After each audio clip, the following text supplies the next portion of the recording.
आप सभी को नमस्ते। मैं डॉक्टर रुक्मिणी चौधरी और आज हम बात करने वाले हैं एक्ने स्कार्स के बारे में, यानी कील मुहासों के बाद जो गड्ढे छोड़ देता है आपका स्किन। स्कार्स देखे जाते हैं जो उठे हुए भी हो सकते हैं, दबे हुए भी हो सकते हैं। तो पहले हम एक्ने की बात करते हैं। एक्ने कील मुहासे यानी कि जो आपके ऑयल ग्लैंड्स होती हैं, तो जो सेबेशियस ग्लैंड्स होती हैं, अगर उनका प्रॉपर तरीके से अगर वो नहीं हो पाते हैं और किसी भी वजह से उनमें इन्फेक्शन हो जाता है तो वहाँ पे डेड स्किन हो सकता है, वहाँ पे ऑयल हो सकता है और बैक्टीरिया वहाँ पे ग्रो कर जाते हैं और इस तरीके से वो जो है इन्फ्लामेशन वहाँ पे देखी जाती है और आपको एक्ने देखी जाती है। अब ये ब्लैक हेड्स हो सकते हैं, व्हाइट हेड्स हो सकते हैं, पेप्यूल, पस्ट्यूल, नोड्यूल, सिस्ट, यानी ये तरह तरह के डिफरेंट काइंड ऑफ एक्ने हो सकते हैं। डिटेल में जानकारी के लिए आप हमारा एक्ने वाला वीडियो जरूर देखिएगा। नीचे डिस्क्रिप्शन बॉक्स में हमने लिंक प्रोवाइड कर दिया है कि एक्ने से यानी कील मुहासों से स्कार किन को देखे जाते हैं और ये स्कार क्यों डेवलप हो जाते हैं। ऐसा है कि एक्ने के बाद स्कार होना ही है, किन को ये स्कार देखे जाते हैं बताना चाहेंगे। सबसे पहले तो हम ये बताना चाहेंगे कि ऐसा बिल्कुल भी जरूरी नहीं है कि अगर आपको एक्ने हैं यानी कील मुहासे हैं तो वो दाग धब्बे छोड़ें यानी कि वो स्कार डेवलप करें, ऐसा जरूरी नहीं है। और ऐसा भी जरूरी नहीं है कि अगर आपको एक्ने स्कार्स हैं तो वो परमानेंट रहें। टाइम के साथ साथ स्किन खुद ही उनको रिपेयर करता है धीरे धीरे। अगर वो बहुत ज्यादा डीप सेटेड नहीं है, बहुत अंदरूनी नहीं है, तो स्किन आपका खुद भी उसको जो है ट्रीट करता है, उसको जो है हील करता है। टाइप्स ऑफ स्कार की बात कर लेते हैं कि ये कितने तरीके के होते हैं। चाहेंगे कि टाइप्स की एक तो हो सकता है कि टिश्यू, जैसे मान लो जब भी कभी भी आपको एक्ने या कील मुहासे देखे जाते हैं तो जैसे मान लो वो वहाँ पे इन्फेक्शन हुआ है, इन्फेक्शन के बाद पस फॉर्म हो गया है, डेड स्किन है, वो क्लॉग्ड हो गया है, तो इस तरीके से जो है वहाँ पे इन्फ्लेमेशन, सूजन देखी जाती है और एक्ने हो जाते हैं और वो हीलिंग के बाद थोड़ा सा निशान छोड़ देते हैं जिसको हम एक्ने स्पॉट्स, एक्ने स्कार कहते हैं। अब डिपेंड करता है कि आपका स्किन का हीलिंग सिस्टम कितना अच्छा है, कितनी जल्दी वो निशान कम हो जाते हैं। बात एट्रोफिक स्कार्स की और हाइपरट्रॉफिक स्कार्स की। एट्रोफिक स्कार्स का मतलब ये है कि जब हीलिंग होती है वहां पे, जैसे मान लो आपको कील मुहासे हुए हैं, उसके बाद वो ठीक हो गए हैं और हीलिंग के बाद जो है एक जो निशान है तो वो कब तक ठीक होता है, जो है एक लॉस ऑफ टिश्यू देखा जाता है। यानी ठीक जब हीलिंग प्रोसेस होता रहता है तो कुछ टिश्यूज वहां पे लॉस हो जाते हैं जिसको हम एट्रोफिक स्कार कहते हैं। और ऐसा आइस पिक स्कार्स में देखा जाता है और ऐसा जो है रोलिंग स्कार्स, यानी ये रोलिंग स्कार और ice pick scar atrophic scar example है कि ऐसा देखा जाता है जहाँ पे टिश्यू लॉस हो जाता है। और ये थोड़े डिफिकल्ट भी होते हैं क्योंकि टिश्यू ही लॉस हो गया है वहाँ पे, तो थोड़े डिफिकल्ट टू ट्रीट होते हैं आइस पिक स्कार। अब हम यहाँ पे बात करना चाहिए हाइपरट्रॉफिक स्कार की, यानी कई बार जैसे मान लो आपको कील मुहासे हुए हैं, एक्ने हुए हैं, उनका हीलिंग हुआ है और हीलिंग स्टेज में जो स्किन जो है वहाँ पे कोलेजन फॉर्म कर रही थी, कोलेजन बनाती है, कोलेजन जो एक हीलिंग के लिए जो एक फाइबर बनते हैं, तो कोलेजन को बनाया जाता है वहाँ पे। तो कोलेजन इतना ज्यादा बन जाता है, बहुत ही ज्यादा अमाउंट में बन जाता है, तो जो है वहाँ पे एक्स्ट्रा ग्रोथ देखी जाती है टिश्यू की, तो ये स्किन से उभरे हुए होते हैं जिनको हम हाइपरट्रॉफिक स्कार कहते हैं। कीलॉइड इसका एग्जाम्पल है। कीलॉइड पे भी हमने वीडियोस अपडेट करा हुआ है, आप नीचे डिस्क्रिप्शन बॉक्स में कीलॉइड का लिंक भी चेक कर सकते हैं। और डायग्नोसिस की कि कैसे एक्ने स्कार्स को करा जाता है। देखिए डायग्नोसिस की अगर हम बात करना चाहें तो विजुअल एग्जामिनेशन से ही पता लग जाता है कि आपको एक्ने हैं, एक्ने स्कार्स हैं और किस टाइप के एक्ने स्कार्स हैं।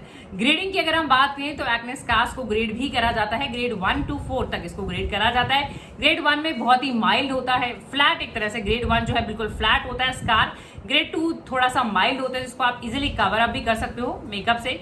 ग्रेड 3 मॉडरेट यानी जो प्रैक्टिकल विजिबल होते हैं स्कार्स, और ग्रेड 4 क्वाइट विजिबल होते हैं, बहुत ही ज्यादा बिग डिस्टेंस से भी विजिबल होते हैं। एलोपैथिक मोड ऑफ ट्रीटमेंट, देखिए एलोपैथी की अगर हम बात करें तो एलोपैथी में आपको कुछ प्रोसीजर्स हैं, कुछ केमिकल पीलिंग होती है, रेटिनॉइड्स क्रीम है, केमिकल पीलिंग है, अल्फा हाइड्रोक्सी एसिड दिए जाते हैं, लैक्टिक एसिड्स की पील्स हैं या फिर सैलिसिलिक एसिड्स की पील्स हैं, प्रोसीजर्स हैं, क्रायोथेरेपीज है, लेजर रीसर्फेसिंग है। सबसे इंपॉर्टेंट बात यहाँ पे प्रिवेंशन की है कि कैसे आप इस कंडीशन को प्रिवेंट अवॉइड कर सकते हैं। अगर आपका स्किन एक्ने प्रोन है, आपको कील मुहासे होते रहते हैं, तो कैसे आप बच सकते हैं कि वो स्कार में कन्वर्ट ना हो, यानी वो निशान ना छोड़े। तो ये स्टेप यहाँ पे बहुत ही जरूरी है। देखिए बताना सबसे पहला स्टेप है फोटो प्रोटेक्शन यानी कि सनस्क्रीन का यूज करना। देखिए होता है क्या, जब भी आप सन एक्सपोजर में जाते हैं तो नॉर्मल जो आपका है वो एब्जॉर्ब करता है लाइट को। एब्जॉर्ब जैसे ही वो लाइट को करता है तो जो आपका डैमेज एरिया होता है, यानी जो स्कार बना है, जो डैमेज एरिया है, वहां पे डायरेक्ट हीट के कॉन्टैक्ट से वो डार्कर होता है, यानी स्किन ऑलरेडी डैमेज है और डायरेक्ट हीट के कांटेक्ट में आप आ रहे हैं तो वो और डैमेज हो जाता है और ज्यादा विजिबल हो जाता है। ज्यादा डैमेज देखा जाता है। तो आप सन क्रीम यूज करें। कभी भी आप उसको नेवर पिक, स्क्वीज और स्क्रैच, ये तो एडवाइस करा जाता है आपको। कभी भी आप एक्ने को स्क्वीज ना करें, उसको स्क्रैच ना करें और उसको पिक भी ना करें। रीजन बिहाइंड कि जब भी आप ऐसा करते हैं तो आप उसको इरिटेट कर देते हैं, जो एक हीलिंग हो रही होती है वहां पे, और इन्फ्लामेशन और स्टिमुलेट हो जाता है, और उस इन्फ्लामेशन के उसमें प्रोसेस में और हीलिंग होती है, और स्वेलिंग होती है, हीलिंग होती है, और स्कैर फॉर्मेशन होता है, यानी और ज्यादा चांसेस होते हैं। इमीडिएट ट्रीटमेंट, जैसे ही आपको एक्ने हो आप इमीडिएटली उसका ट्रीटमेंट लें। आप इजिली प्रिवेंट कर पाओगे कि आपको स्कार्स बने ही ना। स्मोकिंग अगर है तो स्मोकिंग को आप क्विट करें। बेस्ट इफेक्टिव होम्योपैथी मेडिसिन, देखिए यहाँ पे हम कपल ऑफ मेडिसिन के बारे में जानकारी देंगे, बट सभी मेडिसिन आपको यूज नहीं करनी है। यहाँ पे हम सिम्टम के हिसाब से दवाओं के बारे में जानकारी देंगे। जो दवा आपके लक्षणों के हिसाब से मैच होती हुई नजर आए, आप सिर्फ वही दवा खरीदें। हो सकता है आप स्टार्टिंग स्टेज में हो सकता है आपको क्यूलॉइड हो सकता है आपका इंडेंटेशन हो, यानी कि गड्ढे हो, पिट्स हो, तो अलग अलग केस में अलग अलग मेडिसिन यूज होनी है। इन सभी मेडिसिन के लिंक अगर आप यूट्यूब पे देख रहे हैं तो नीचे डिस्क्रिप्शन बॉक्स में भी मिल जाएंगे। ये होम्योपैथी मेडिसिन है जो सिर्फ होम्योपैथिक फार्मेसी और होम्योपैथी स्टोर पे ही मिल पाती है। बैलोडोना होम्योपैथिक मेडिसिन है और ये ऑरल मेडिसिन है, मुंह में लेनी है, ये लगाने की मेडिसिन नहीं है। देखिए बैलोडोना के बारे में हम जानकारी देना चाहेंगे। बैलोडोना होम्योपैथिक ऐसा मेडिसिन है जो starting stage of pimple acne, आपका सिर्फ पिंपल बने ही हैं, अभी स्टार्टिंग स्टेज है, सिर्फ रेडनेस है, उसमें पस फॉर्मेशन नहीं हुआ है, तो ऐसे केस में आप बैलोडोना ले सकते हैं। ड्रॉपर की मदद से 2 या 3 बूंदे दिन में 2 या 3 बारी खाना खाने से पहले डायरेक्टली टंग पे लेनी है, जबान पे लेनी है। इस तरीके से रेगुलरली आप यूज करें जब तक आपको फर्क ना लगे। सालिशा होम्योपैथिक मेडिसिन आपने सुना होगा, जो बिगर एक्नेस होते हैं, जो बहुत बड़े बड़े एक्नेस होते हैं, सिस्टिक एक्ने, हर साइज के एक्ने में सालिशा बहुत अच्छे से काम करती है। और सालिशा पस फील्ड, यानी अगर उसमें पस भी भरा हुआ है, बहुत ही पेनफुल भी है, तो ऐसे केस में आप सालिशा यूज कर सकते हैं। सेम वैसे यूज करना रहेगा, 2 या 3 बूंदे दिन में 2 या 3 बारी खाना खाने से पहले लगातार। मक्सोल होम्योपैथिक का ऐसा दवा है जो पिंपल, एक्ने, कील मुहासों के साथ साथ अगर आपको डिस्चार्जेस भी हैं, बहुत ही ज्यादा पसीना आता है और बहुत ही ज्यादा सलाइवेशन है, यानी मुंह में बहुत ज्यादा थूक बनता है, तो वैसे केस में आप मक्सोल ले सकते हैं।